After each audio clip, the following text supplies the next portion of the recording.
Kentucky's near-total abortion ban will remain in effect for now. The state Supreme Court handed down a decision today keeping two laws in place in an ongoing legal battle. WOKY's Alexis Matthews breaks down the long-awaited ruling.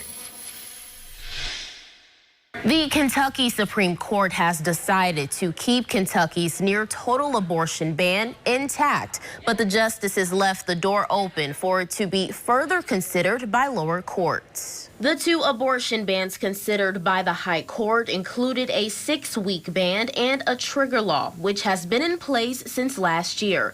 The 150-page ruling keeps those two abortion laws in place for now.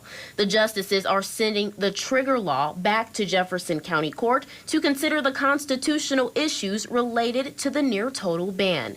In reference to the ban on abortions after 6 weeks of pregnancy, the ruling goes on to say EMW Women's Surgical Center and Planned Parenthood do not have third-party standing to challenge the trigger ban or the heartbeat ban on behalf of their patients.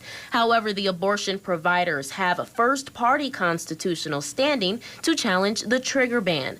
Thursday's ruling brought reaction from abortion advocates like Governor Andy Beshear. We have one of the most restrictive, draconian trigger laws in the country that eliminate options even for victims of rape, victims of incest, and those parents who tragically learn that there are fetal abnormalities that will prevent their baby from surviving, but still are going to have to carry it to term if the life of the mother is not at risk. Conservatives celebrated the decision, including Attorney General Daniel Cameron. Was elated by the ruling, recognizing that this is a really sensitive issue across the Commonwealth, but we firmly believe that we've got to value the lives of the unborn and look forward to continuing to be able to do so.